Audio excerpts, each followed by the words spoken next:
Hello everyone and welcome on ES channel.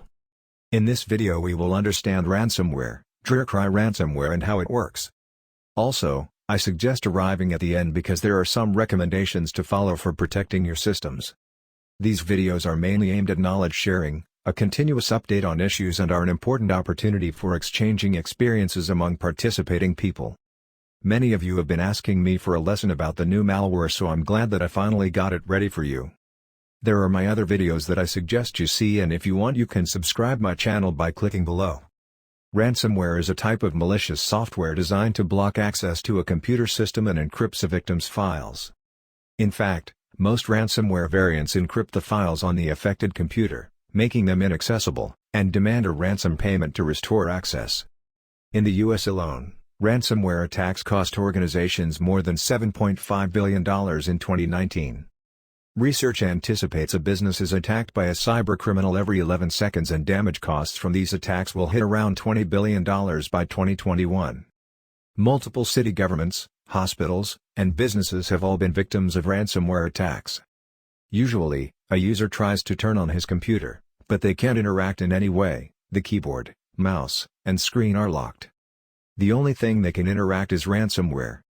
There are a number of ways ransomware can take to access a computer. One of the most common is phishing spam, attachments that come to the victim in an email, as a file they should trust. After the malware taken over the victim's computer, there are a lot of things that it might do, but the most common action is to encrypt the user's files.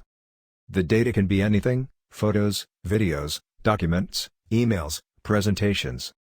The attacker demands a ransom from the victim to restore access to the data upon payment. Users are shown instructions for how to pay a fee to get the decryption key.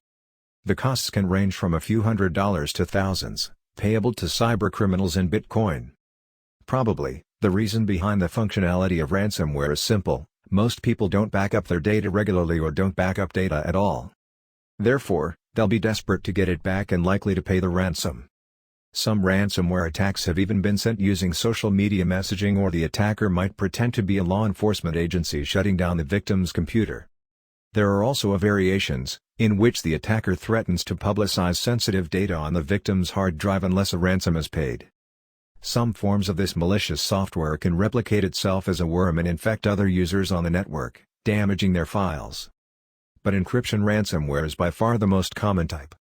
Crypto ransomware generally uses symmetric and asymmetric encryption techniques. Symmetric encryption uses a single key that needs to be shared among the people who need to receive the message. Asymmetric encryption uses a pair of public key and a private key to encrypt and decrypt messages when communicating. Ransomware that uses symmetric encryption usually generates a key on the infected computer and sends this to the attacker, or requests a key from the attacker before encrypting the user's files. Technically, they are cryptographic Trojan horses and have as their purpose the extortion of money through a file seizure. The encryption, in practice, renders the PC unusable. However, after paying the ransom, there is no guarantee that the user's files have not been damaged or that the problem will disappear. And paying the ransom can encourage the cybercriminal to try to get more money from the target. In recent time, some attackers have exploited bugs to install DearCry ransomware. DearCry encrypts the files on your computer, adding the crypt extension. The author of the ransomware must be contacted by email for accessing the files. Microsoft now are blocking this type of ransomware that had used an initial compromise of unpatched on-premises Exchange servers. Microsoft protects against this threat known as ransom DoejoCrypt, and also DearCry. Microsoft Defender customers utilizing automatic updates do not need to take additional action to receive these protections. With backups and plans to restore, victims can choose to ignore the attackers and carry on as normal. Demand for $16,000 was made to one victim for the safe decryption of their files. However, it is possible copies of the compromised files remain in the hands of the ransomware authors. There is no way to decrypt the locked files without the key, so you have to prevent ransomware attacks.